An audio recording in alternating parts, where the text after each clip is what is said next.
नमस्कार, मी बागेश्री पारनेरकर आणि आपण पाहत आहात डिजिटल विवेक। अवघ्या देशाचं लक्ष लागलेल्या बिहार विधानसभा निवडणुकीने बिहारच्या राजकारणात एक नवा अध्याय लिहिला जातोय।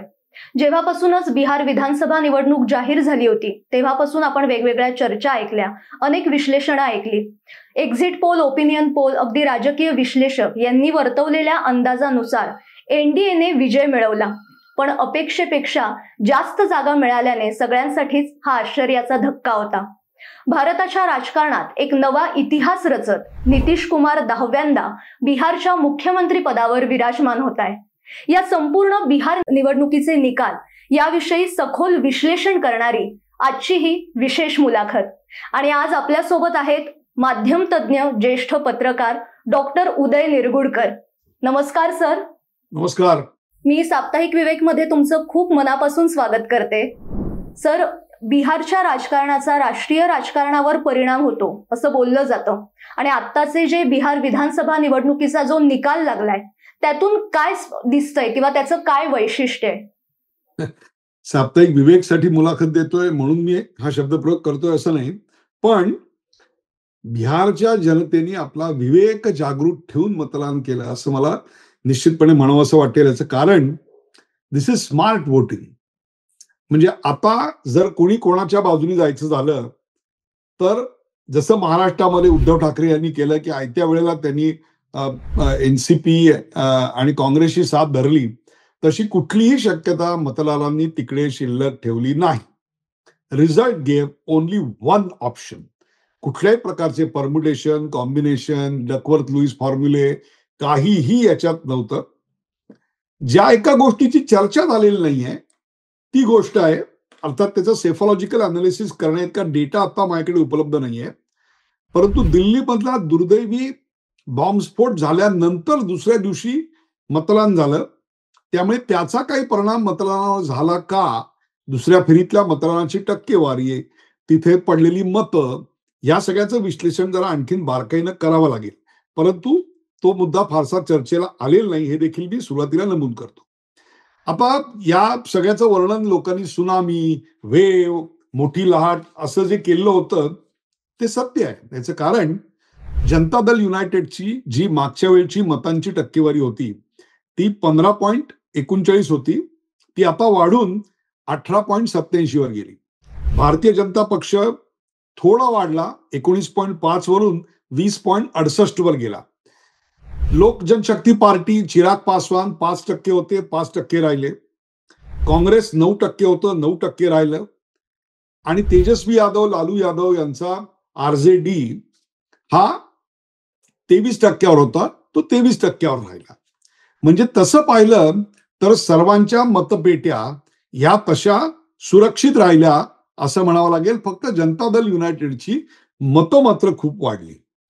जनतेसमोर पर्याय होता, त्यांनी नितीश कुमार आणि नरेंद्र मोदी यांचं कॉम्बिनेशन निवडायचं का राहुल गांधी आणि तेजस्वी यादव यांची महागठबंधन निवडायची।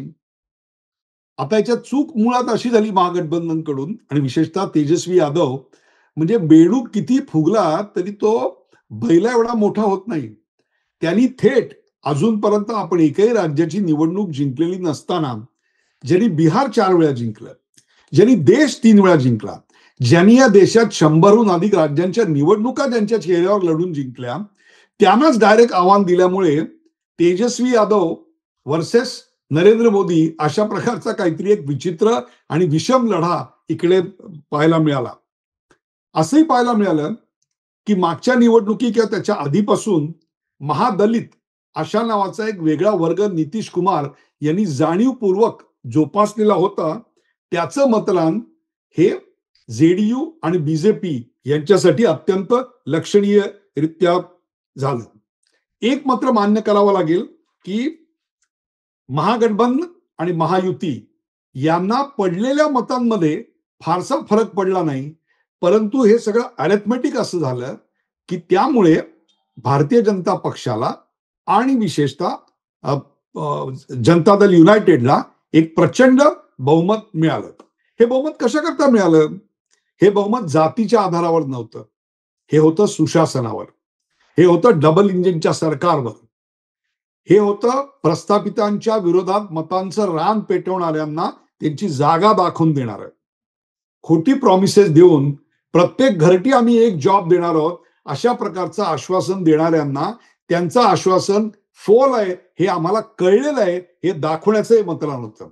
आणि त्याहीपेक्षा ज्या महिलांना सुरक्षित वाटलं आणि स्वतःचं आत्मभान, चेहरा, ओळख, नाव मिळाली, आयडेंटिटी मिळाली, अशा महिलांनी या अलायन्सला खूप मोठ्या प्रमाणात मतदान केलं. यातली सर्वात मोठी गोष्ट म्हणजे भारतीय जनता पक्ष हा आता बिहारमध्ये नंबर 1 ची पार्टी बनलाय. ही वस्तुस्थिती कोणालाही नाकारता येणार नाही. वोट चोरी, SIR असे अनेक मुद्दे काढले, ते अक्षरशः कचऱ्याच्या डब्यामध्ये मतदारांनी टाकले. आणि या सगळ्याचा एक फार मोठा संदेश हा मुंबईला, महाराष्ट्राला आणि त्याहीपेक्षा सुद्धा कलकत्ता आणि पश्चिम बंगालला गेलेला आहे. खरंय, विजयासाठी खरं म्हणजे अनेक घटक कारणीभूत असतात, पण इथे चर्चा झाली ती महिला मतदारांची. म्हणजे 72% महिलांनी मतदान केलं तर पुरुषांच्या मतदानाची टक्केवारी ही 62% होती. म्हणजे हा जो फरक होता तो खूप महत्वाचा होता. एक निर्णायक कौल महिला मतदारांनी दिला अशी चर्चा आहे, पण याकडे तुम्ही कसं पाहता? अगदी 100% खरं आहे की निर्णायक कौल हा महिलांनीच दिला आणि त्यांनी 10%हून अधिक मतदान पुरुषांपेक्षा नोंदवलं. It's not a small thing. आणि एक लक्षात घ्या, हे बिहार सारखं राज्य आहे. महाराष्ट्रात ज्याला महिला सुधारणांची आणि महिला सबलीकरणाची एक फार मोठी परंपरा आहे, तिकडे जर हे घडलं असतं तरी देखील आपल्याला आश्चर्य वाटलं असतं. परंतु बिहारमध्ये हे घडतंय हे तिथल्या बदलणाऱ्या वाऱ्याचं, बदललेल्या संपूर्ण सामाजिक स्थैर्याचं हे एक निदर्शक आहे असं मला वाटतं. पण आणखीन एक मुद्दा वारंवार सांगितला जातो की निवडणुकीच्या काळात 10,000 रुपये दिले त्याचा हा एक परिणाम आहे. मला असं वाटतं तेवढं एकच गोष्ट कारणीभूत आहे असं नाहीये. कारण त्याच्या आधी हे एक वेळा तुम्ही केलं ना तर ते बॅकफायर होऊ शकतं तुमच्यावर. लोक उलट जास्त रागावून तुमच्या विरोधात मतदान करू शकतात. परंतु याच्या आधी नितीश कुमार आणि भारतीय जनता पक्ष यांनी सातत्यानं महिला सुरक्षा, महिला सक्षमीकरण याच्याकरता म्हणून अतिशय पद्धतशीररित्या पावलं उचलली. काय पावलं होती? 35% आरक्षण हे पंचायत समित्यांच्या निवडणुकांमध्ये महिलांसाठी ठेवलं. शिकणाऱ्या मुलीसाठी सायकल दिली गेली. 20,000 रुपये महाविद्यालयात गेल्यावर आणि ग्रॅज्युएशन पदवीसाठी जाणाऱ्या मुलीला 50,000 रुपयाचं अनुदान. विधवांना पेन्शन, सिनियर सिटीजन महिलांना पेन्शन. या सगळ्यामुळं एक सकारात्मक वातावरण, एक ओळख निर्माण झाली, त्यांच्या अस्तित्वाला अर्थ निर्माण झाला.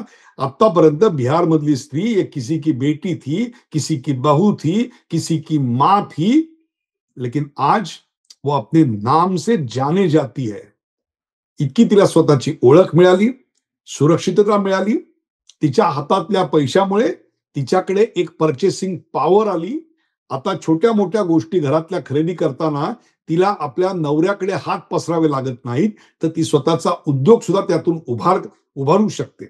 सर्वात महत्वाचं म्हणजे या सरकारने केलेली शराबबंदी, दारूबंदी किंवा आडवी बाटली ज्याला आपण म्हणतो, त्यामुळे गावागावातलं सामाजिक स्थैर्य, कौटुंबिक जीवन याला अतिशय शांतता मिळाली आणि हे या महिलांना अतिशय आवडलेली गोष्ट होती. आणि दुसरी गोष्ट, या सगळ्यामुळे पुरुषांचं मत काही असो, महिलांनी स्वतःचं मत बनवलं होतं आणि ते आपल्या कुटुंबातल्या पुरुषांपेक्षा वेगळं असलं तरी त्याची त्यांना फिकीर नव्हती. आता अनेकांनी याच्यावर टीका केली की निवडणुकीच्या तोंडावर हे सगळं केलेलं आहे, 10,000 रुपये दिलेले आहेत. अशा प्रकारच्या महिलांच्या सबलीकरणाच्या अनेक योजना तमिळनाडूमध्ये, आंध्रामध्ये आपल्याला केलेल्या आढळलेल्या होत्या.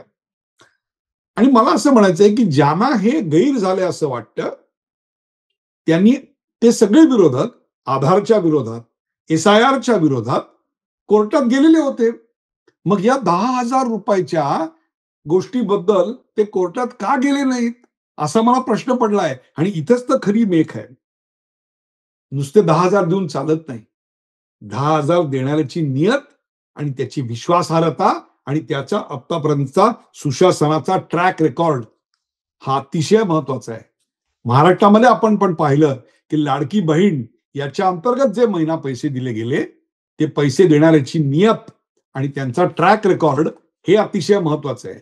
म्हणजे एकीकडे महिलांवरचे अत्याचार चालू ठेवायचे आणि दुसरीकडे त्यांना 1,000 रुपये, 2,000 रुपये, 10,000 रुपये द्यायचे. असं झालं असतं तर महिलांची मतं इतक्या मोठ्या प्रमाणात मिळाली नसती. त्यामुळे या यशाच्या एक मोठ्या शिल्पकार कोण असतील तर त्या बिहारी महिला आहेत, यात काही शंकाच नाही. तुम्ही म्हणालात ते अगदी बरोबर आहे की कोण देतंय पैसे हे बघून महिलांनी जो निर्णय दिला. कारण अनेक व्हिडिओमधनं अनेक मुली म्हणजे अगदी कॉलेजवयीन शाळेतल्या किंवा महिला मोदींविषयी आणि नितीश कुमार यांच्याविषयी अतिशय आदराने बोलायच्या. म्हणूनच नितीश कुमार यांची ओळख कुठेतरी सुशासन बाबू अशी सुद्धा आहे. मी इथे एक गोष्ट तुम्हाला ऍड करू इच्छितो. त्या काळामध्ये बिहारमधल्या जिथे अतिशय अनागोंदी आणि सामाजिक अशांतता होती, असुरक्षितता होती, महिलांचे अत्याचार होते, तिथे एका मुस्लिम मुलीनी एका वृत्तपत्राच्या प्रतिनिधीकडे एक बाईट दिला आणि तो वारंवार दाखवला गेला की अब मुझे 4 बजे के पहले घर में जाना नहीं पड़ता. पूर्वी आपल्याकडे 7च्या आत घरात होतं, बिहारमध्ये 4च्या आत घरात होतं. ती बोलली नहीं, मैं अब देर रात तक बाहर पढ़ाई कर सकती हूँ, खेलकूद कर सकती हूँ, अपने परिजनों के पास जा सकती हूँ. मला असं वाटतं ही फार मोठी पावती आहे. म्हणजे नितीश कुमार यांनी कमावलेला तो विश्वास आहे आणि कुठेतरी या निवडणुकीत ते हिरो ठरले. त्यांच्याविषयी काय सांगाल? म्हणजे इतका विश्वास, त्यांच्याविषयी इतकं प्रेम काय तिथल्या जनतेच्या मनात? सर्वात पहिली गोष्ट म्हणजे त्यांनी भारतीय जनता पक्षाबरोबर जी युती केली ती खरोखर ऑर्गॅनिक युती वाटत होती. ती कृत्रिम खोटी युती वाटत नव्हती. दुसरी गोष्ट, नितीश कुमार हे समाजातल्या सर्व घटकांप्रती, सर्व धर्माप्रती एक प्रकारचा ममत्व भाव आणि विशेषतः मुसलमानांबद्दल त्यांनी खोटं लांगुलचालन करायचा प्रयत्न केला नाही आणि त्याचबरोबर कधी त्यांच्या विरोधात अकारण अशी भूमिका घेतलेली आपल्याला दिसणार नाही. एक आणखीन गोष्ट इथे महत्वाची आहे की या निवडणुकीला जाण्याच्या अगोदर भारतीय जनता पक्षाने निवडणुकीचा निकाल काही लागो, आमच्या भाजपला जास्त जागा जरी मिळाल्या तरी देखील महायुतीचा उमेदवार मुख्यमंत्र्याचा चेहरा म्हणून कोण असेल तर तो नितीश कुमार असेल हे जाहीर केलं होतं. ही अतिशय महत्वाची गोष्ट आहे. आणखीन भारतीय जनता पक्ष आपल्यापेक्षा मोठा आहे आणि तो या निवडणुकीत जास्त जागा मिळवणार याचा अंदाज आल्यामुळं धाकटा भाऊ, मोठा भाऊ असे जे महाराष्ट्रातले वाद आहेत ते वाद काही तिकडे झाले नाहीत. त्यांनी भारतीय जनता पक्षाला मोठा भाऊ म्हणून स्वीकारलेला आहे. दुसरी गोष्ट, हे सत्य आहे की नितीश कुमार यांनी वारंवार पक्ष बदलले. कधी भाजप बरोबर, कधी भाजप विरोधात, कधी लालू यांच्या बरोबर, कधी लालू यांच्या विरोधात, असे सगळे परम्युटेशन कॉम्बिनेशन त्यांचे झाले. पण ह्याच्याकडे पलटूराम म्हणून बघण्यापेक्षा लोकांनी, ज्याला आपण काय म्हणू, पॉलिटिक्स ऑफ रिलेव्हन्स, संदर्भाचं राजकारण म्हणून लोकांनी पाहिलं. आणि एक महत्वाची गोष्ट म्हणजे एखादी युती कशी टिकवावी, अभंग ठेवावी आणि त्यातून सर्वोत्तम कसं बाहेर आणावं याचा एक चांगला वस्तुपाठ हा नितीश कुमार यांनी दाखवून दिला. एक फारशी चर्चा न झालेली गोष्ट काय माहितीये, महिलांचे हे सगळे 10,000 रुपये दिले, 20,000 रुपये दिले, 50,000 सायकली, याची चर्चा होते. पण नितीश कुमार यांच्या काळामध्ये 11 लाख अल्प बचत गट महिलांचे सुरू झाले, त्यातून त्यांचे उद्योग व्यवसाय सुरू झाले आणि त्यातून 2 कोटी महिलांना अल्प स्वल्प का होईना एक स्वतःचा रोजगार मिळाला, स्वयंरोजगार मिळाला. ही फार मोठी गोष्ट आहे. या सगळ्यामुळे काय झालं की जी महिलांची मतं होती ती त्यांना मिळालेल्या सुरक्षेमुळे आणि आर्थिक स्थैर्यामुळे, दारूबंदी झाल्यामुळे नितीश कुमार यांच्या मागे एखाद्या अभेद्य किल्ल्यासारखी उभी होती. खरंय, म्हणजे कुठेतरी घराणेशाही नसलेला किंवा आपण म्हणू नियोजनानुसार काम करणारा, विकासाचं राजकारण करणारी व्यक्ती बिहारच्या जनतेला हवी होती. त्यामुळे नितीश कुमार आणि भाजपच्या पारड्यात त्यांनी मत टाकलं. तुम्ही बोलताना म्हटलात की जेडीयू आणि भाजप यांची जी युती होती ती कृत्रिम वाटत नव्हती. महागठबंधनपेक्षा किंवा तेजस्वी यादव आणि राहुल गांधी यांच्या जोडीपेक्षा ही जोडी जास्त वरचढ ठरली. तर ते काय कारण आहे, म्हणजे का बरं असं झालं? मला असं वाटतं की पहिलं यश याचं आहे ते अमित शहा यांचं आहे. अमित शहा यांनी निवडणुकीला जाण्यापूर्वीच नितीश कुमार यांच्या मुख्यमंत्री पदाच्या चेहऱ्यासोबतच आम्ही निवडणुका लढवतोय हे त्यांनी आधी जाहीर केलं. दुसरी गोष्ट, सामाजिक आणि जातीय अशी समीकरणं बेरजेच्या राजकारणाने त्यांनी अत्यंत योग्यरित्या जोडून घेतली. नितीश कुमार यांना पूर्ण कल्पना आहे की भारतीय जनता पक्षाला आपल्यापेक्षा जास्त जागा मिळालेल्या आहेत आणि भारतीय जनता पक्ष आहे म्हणून लोक जनशक्ती आपल्या बरोबर आहे, अन्यथा आजपर्यंत पासवान यांची पार्टी ही नितीश कुमार यांच्या विरोधातच कायम लढत होती आणि त्याचा त्यांना फटका यापूर्वीच्या निवडणुकीत बसलेला होता. आणि म्हणूनच मुस्लिम यादव हे जे एक महागठबंधनचं कॉम्बिनेशन होतं त्याला उत्तर महिला आणि युवक हे दिलं गेलं आणि ते मला असं वाटतं भारतीय जनता पक्ष आणि जनता दल युनायटेड यांनी दिलेली बिहारला एक फार मोठी सौगात किंवा देणगी असं आपण म्हणावं लागेल. म्हणजे एनडीए मध्ये मित्र पक्षांची मोट जी होती ती पक्की बांधली गेली होती आणि थोडासा विस्कळीतपणा महागठबंधन मध्ये दिसला आणि त्याचा फटका त्यांना बसला. महागठबंधन मध्ये आरजेडी आणि तेजस्वी यादव हे एक महत्वाचं नाव आहे. जंगलराजचे आरोप झाले, राहुल गांधी तेजस्वी यादव ही जोडी चर्चेत राहिली, पण कुठेतरी तेजस्वी यादव आणि आरजेडीला मोठा फटका बसला. तर नेमकं त्यांचं कुठे चुकलं? अगदी बरोबर आहे. म्हणजे जेमतेम त्यांना विरोधी पक्षपद मिळालं ही मला असं वाटतं एक प्रकारची कृपाच म्हटली पाहिजे, अन्यथा त्या दोन्ही पक्षांना या निवडणुकीत सपाटून पराभव किंवा सणसणीत दणका बसलेला आहे यात काही शंकाच नाही. मुस्लिम आणि यादव असं जातीचं आणि धर्माचं समीकरण वर्षानुवर्ष खेळणाऱ्या पक्षाला लोकांनी त्यांची जागा दाखवून दिली आणि तुमची विश्वासार्हता संपुष्टात आली आहे याची प्रखर जाणीव करून दिली. त्याचबरोबर जेव्हा जेव्हा जिथे जिथे तेजस्वी यादव गेले त्यांच्या मागोमाग एक पडछाई उनके साथ चली आणि त्यांच्या छायेचं नाव होतं ते म्हणजे जंगल राज आणि विश्वासार्हतेची कमी. या दोन्हीमुळे त्यांचा प्रचार हा प्रभावहीन होता. दुसरी गोष्ट, अत्यंत अव्यावहारिक प्रशासनाचा कुठलाही अनुभव नसलेले आणि पूर्तता करणं निव्वळ अशक्य आहे असे वायदे हे तेजस्वी यादव यांनी केले आणि ते वादे कसे खोटे आहेत हे भारतीय जनता पक्षाने दाखवून दिलं. असं का वाटलं की ही युती ऑर्गॅनिक नाहीये? याचं कारण सीट शेअरिंग हे आणि त्यातले ज्या भानगडी होत्या त्या सातत्यानं समोर येत गेल्या. दोघं एकमेकाला ब्लॅकमेल करतायत की काय अशा प्रकारचं एक वातावरण त्यावेळी तिकडे निर्माण झालं. त्यामुळे बेरोजगारी हा मुद्दा होता, स्थलांतरित मजुरांचा मुद्दा होता, पण त्याच्यावर मतदान हे दोघं आपल्याकडे खेचू शकले नाहीत. यांचं कारण त्यांची विश्वासार्हता नव्हती आणि त्याबद्दलची एक ठाम योजना देण्यामध्ये ते कमी पडले. आणि लालू यादव काय, तेजस्वी यादव काय, आरजेडी म्हणजे काय, तर मुस्लिम आणि यादव याच्या पलीकडे जाऊन काही समाज असतो आणि समग्र समाजाचा आपण विचार करायचा असतो, अशा प्रकारची कुठली त्यांची कॅम्पेन नव्हती. त्याचा परिणाम असा झाला की हे त्यांच्याकडे गेल्यामुळे मुस्लिम आणि यादव बाकीचे सगळे लोक साहजिकच भारतीय जनता पक्ष आणि जनता दल युनायटेड यांच्याकडे गेले. आता काय प्रॉमिसेस केली मला सांगा? 2,76,00,000 घरं आहेत. त्या 2,76,00,000 घरामधल्या प्रत्येकाला एकाला आपण सरकारी नोकरी देऊ. आता बिहार सरकारमध्ये 20 लाख लोक कामाला आहेत आणि तुम्ही ऍडिशनली 2,76,00,000 नोकऱ्या देणार. त्याचं जे बर्डन आहे, आर्थिक बर्डन, ते बिहारच्या बजेटच्या 4 पट मोठं आहे फक्त त्यांच्या पगाराचं. म्हणजे हे किती खोटं आश्वासन होतं. हा फोलपणा बिहारच्या मॉन्टेसरीत जाणाऱ्या मुलाला देखील कळण्यासारखा होता. आणि म्हणूनच माधवपुरा या त्यांच्या पारंपरिक कौटुंबिक मतदारसंघात जेव्हा प्रचारासाठी राबडी देवी माजी मुख्यमंत्री गेलेल्या होत्या तेव्हा त्यांचं स्वागत हे तिथल्या जनतेनं अत्यंत नाराजीने केलं होतं. त्यांच्या विरोधात घोषणायुद्ध देखील झालेलं होतं. खरं तर तेजस्वी यादव हे 2020 मध्ये मुख्यमंत्री बनण्याच्या जवळपास पोहोचलेले होते. त्यांच्यामध्ये आणि निवडून आलेल्या सत्तेवर बसलेल्या पक्षामध्ये फक्त 0.03 एवढ्याच टक्के मतांचा फरक होता.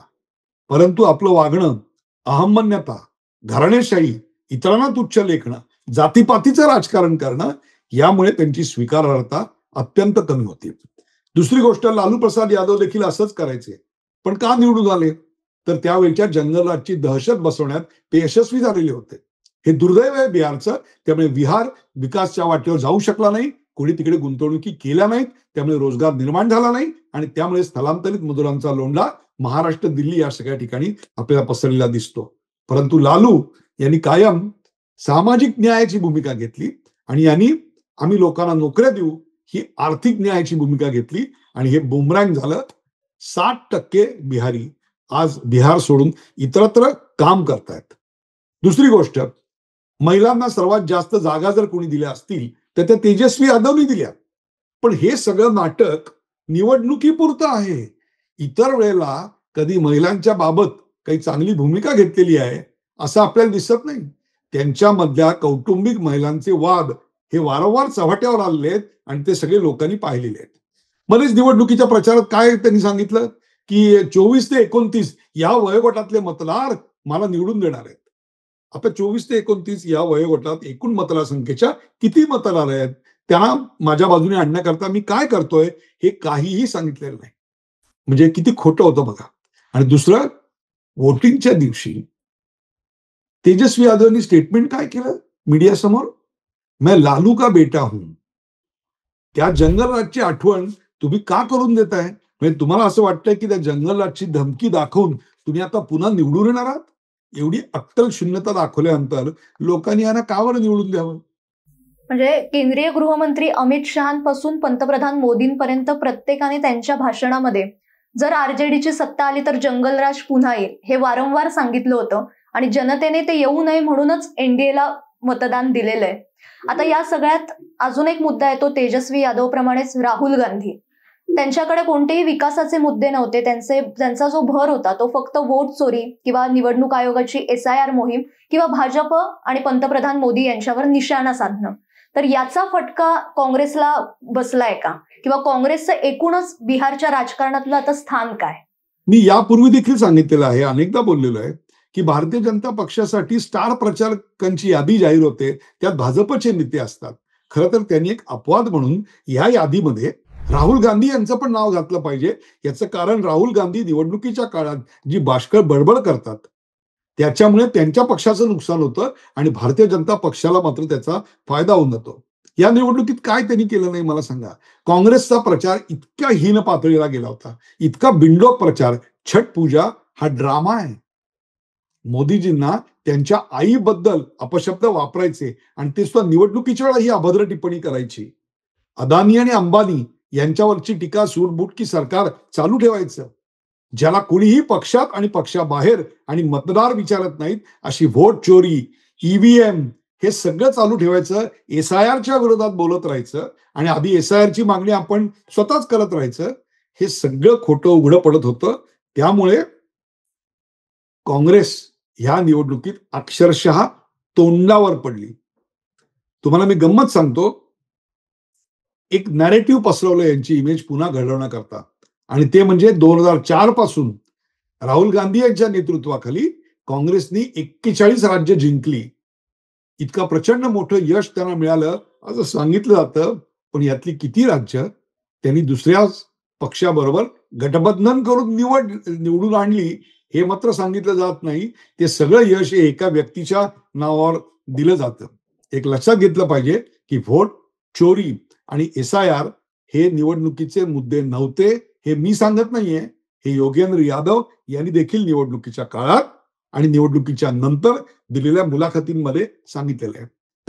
तेच बोलत राहायचं. मौत का सौदागर असेल, आणखीन अशाच गोष्टी सगळ्या बोलत राहायच्या, परंतु कधी सकारात्मक बोलायचं नाही. इथे फार मोठ्या प्रमाणात 30% मतदार हा वयाची तिशी न ओलांडलेला आहे. त्यांना सकारात्मक, त्यांना विकासाची गोष्ट लागते. त्यातली एकही गोष्ट इथे झालेली नाही. याचं कारण आपल्या भाषणांमधून काय मुद्दे मांडले, हे म्हणजे इलेक्शन कमिशन चोर आहे. दुसरी गोष्ट, सुप्रीम कोर्ट मॅनिप्युलेट झालेलं आहे. हा कुठला आलाय अरोगन्स? तुम्ही तेवढे बरोबर, तुम्ही जे डाटा दाखवता तो बरोबर आणि बाकी सगळ्या एजन्सी जो डाटा दाखवतायत, जे मशीन इलेक्शन कमिशन बरोबर आहे असं सांगताय, IIT सारख्या संस्था सांगतायत, सुप्रीम कोर्ट सांगताय ते चूक आणि तुम्हीच फक्त बरोबर, हे कोण ऍक्सेप्ट करणार आहे मला सांगा. त्यामुळे हे मतदारांनी पूर्णपणे नाकारलं. त्यांनी व्होट अधिकार यात्रा काढली होती. त्याचं एक प्रकारे ऑब्जेक्टिव्ह काय होता, उद्देश काय होता तोच मला कळत नाही. कारण त्यातली जर त्यांची भाषणं पाहिली तर ती इलेक्शन कमिशनवर जास्त, आणि मूळ बिहारच्या विषयांवर अत्यंत कमी होती. त्यामुळे त्यांची विश्वासार्हता ही त्यामुळे रसातळाला घेतली. हा, पण एक मात्र झालं तुम्हाला सांगतो. ते जसे टी शर्ट घालायचे तसे टी शर्ट मध्ये काही काळ तेजस्वी यादव देखील घालत होते. आता त्या दोघांचं काय झालं हे आपण पाहिलं. आता कोणी निवडणुकीच्या काळात किंवा इतर वेळी पांढरे टी शर्ट घालतील असं काय मला काही वाटत नाही. सुरुवातीला आपण एनडीए मधली एकी याविषयी बोललो. एनडीए मधले सगळे मित्र पक्ष जे होते ते म्हणजे दिसत होते. मग अगदी चिराग पासवान यांचा पक्ष असेल किंवा जितनराम मांझी, उपेंद्र कुशवाहा हे सगळे दिसत होते. महागठबंधन मध्ये इतर जे पक्ष होते त्यांची एकी ही फारशी पाहायला मिळाली नाही. एकूणच महागठबंधन, राहुल गांधी, आरजेडी किंवा इतर त्यांचे जे पक्ष होते त्यांच्यात ही एकी का नव्हती? महागठबंधन म्हणून ते का दिसत नव्हते? ते अनेक कारण आहेत. त्याच्याआधी आपण काँग्रेस हा विषय चर्चेला घेऊया. म्हणजे मला कळतच नाही, निवडणुकीच्या 1 महिना आधी तुम्ही निवडणुकीत एक नवीन मुद्दा आणता आणि तो मुद्दा हा असतो व्होट चोरीचा, की ज्याचा मतदारांना काहीही परिणाम होणार नाही याची स्पष्ट कल्पना कोणालाही यायला पाहिजे होती. त्यामुळे 1/3 जागा काँग्रेसने जेवढ्या लढवल्या त्याच्या 1/3 जागा सीपीआयने लढवल्या, पण काँग्रेसपेक्षा जागा मात्र त्यांना जास्त मिळाल्या. हे किती नाकारलंय त्याचं उत्तम लक्ष. बिहारमध्ये काँग्रेस कोण आहे माहितीये का? साधारणतः एखाद्या दिग्दर्शकाला पहिला असिस्टंट, दुसरा असिस्टंट वगैरे असतो ना, तसा हा चौथा असिस्टंट आहे. ते फक्त आपला प्रत्येक वेळी एक मुख्य दिग्दर्शक निवडतात, त्याला लटकतात आणि त्याला घेऊन बिहारमध्ये बुडतात. जशी त्यांनी तलावात उडी घेतली, ते स्वतः नाही बुडले, त्यांचं महागठबंधनच बुडलं. आणि त्यामुळे स्वतःच्या विश्वासार्हतेचा क्रायसिस असताना ज्यांची विश्वासार्हता रसातळाला गेलेली आहे अशा आरजेडीला त्यांनी आपल्या बरोबर घेतलं आणि त्यांची जर युद्ध कोणाशी असेल तर ते 24/7 इलेक्शन मोडमध्ये असलेल्या, इलेक्शन विनिंगचं सुपर मशीन असलेल्या भारतीय जनता पक्षाबरोबर होती. आता तुम्ही ते महागठबंधन हा जो विषय काढला, त्यात मला कळत नाही, इथे महायुतीमध्ये भारतीय जनता पक्षाने स्ट्रेट सांगून टाकलं की नितीश कुमार हाच सीएम पदाचा चेहरा आहे. मग तेजस्वी यादव यांची अपेक्षा होती की माझं नाव जाहीर करा, ते जाहीर केलं नाही. काँग्रेसची ही जुनी खोड आहे आणि ती म्हणजे उद्धव ठाकरे यांनी विधानसभेच्या वेळी सांगितलं होतं की माझं नाव मुख्यमंत्री म्हणून जाहीर करा, ते शेवटपर्यंत त्यांनी केलेलं नाहीये. काँग्रेस नम्रता कधी शिकणार आहे मला माहिती नाही. खर तर यादव काय किंवा राहुल गांधी काय, हे दोघं जमानतवर बाहेर आहेत, पण दोघं बसतात मात्र बुलेटवर. और ये दोस्ती हम नहीं छोडेंगे अशा प्रकारचा त्यांचा आविर्भाव असतो. आणि सीट शेअरिंगसाठी आणि सीट डिक्लेरेशनसाठी अर्ज भरण्यासाठी 24 तास उरलेले असताना अशोक गेहलोत धावत पळत तिथे चर्चेला येतात, तेव्हा काय चित्र लोकांसमोर गेलं असेल? तुमची बुलेट चालण्याआधीच पंक्चर झालेली होती असं चित्र आपल्याला तिथे दिसतं. याचं कारण हे काय म्हणून सीट वाटपामधलं भांडण लोकांना अजिबात पसंत नव्हतं. त्यामुळे आज गरज आहे की हे दोन्ही पक्ष, त्या दोन्ही पक्षांचं नेतृत्व हे यादव फॅमिली सोडून जेडीयू कडे आणि गांधी फॅमिली सोडून इतर कोणाकडे तरी जायची अत्यंत गरज आहे. आत्ताची जी निवडणूक होती त्यानंतर एक चर्चा सुरू झाली, ती म्हणजे काँग्रेसच्या नेतृत्वाने, म्हणजे राहुल गांधींच्या नेतृत्वात काँग्रेसने हरलेली ही 95वी निवडणूक होती. म्हणजे इतके पराभव काँग्रेसने पाहिलेत, पण तरी सुद्धा मागच्या चुकांमधून काँग्रेस काही शिकत नाहीये. पुन्हा पुन्हा राहुल गांधींच्याच नेतृत्वात सगळ्या राज्यांमध्ये या निवडणुका लढवल्या जात आहेत. हे मानसिक गुलामीचं लक्षण आहे असं मला वाटतं. काँग्रेसकडे माणसं नाही आहेत असं नाहीये, परंतु हे गुलामीचं लक्षण आहे. आजही अनेक ठिकाणी काँग्रेसला खूप चांगली संधी असू शकते, भारतीय जनता पक्षावर सकारात्मक टीका करायची संधी असू शकते, पण तुम्ही करता काय? देशाबाहेर जाता आणि देशावर टीका करता. आणि ती कोणाकडे करता? जे हा देश विघटन करू इच्छित आहेत अशा शक्तींकडे जाता. त्यांच्याबरोबर तुमची उडबस असते. हे सगळं जनतेला कळतंय. आता याचा फटका आपल्याला बसतोय, याची जाणीव जरी झाली या निमित्ताने तरी खूप झालं असं मी म्हणेन. बिहार निवडणुकीचं सखोल विश्लेषण समजून घेणं हे खूप गरजेचं असतं, कारण बिहार निवडणुकीचा परिणाम किंवा बिहारमधल्या राजकीय घडामोडींचा परिणाम हा राष्ट्रीय राजकारणावर होत असतो आणि अतिशय सखोल विश्लेषण उदयजी करताय. आजच्या भागात इथेच थांबण्याची वेळ झालीये, पण पुन्हा आपण डॉक्टर उदय निरगुडकर यांच्यासोबत भेटणार आहोत आणि त्यांच्याशी बिहार निवडणुकीविषयी आपल्याला अजून बरीच चर्चा करायची आहे. बिहार निवडणुकीचा निकाल लागलाय, पण बिहार समोरची आव्हानं आणि यातून महाराष्ट्राने काय शिकायचंय हे सुद्धा समजून घ्यायचंय. त्यासाठी साप्ताहिक विवेकच्या युट्यूब चॅनलला आजच सबस्क्राईब करा, कारण अशीच चर्चा आपण डॉक्टर उदय निरगुडकर यांच्यासोबत करणार आहोत. पण आजच्या भागात इथेच थांबते. धन्यवाद.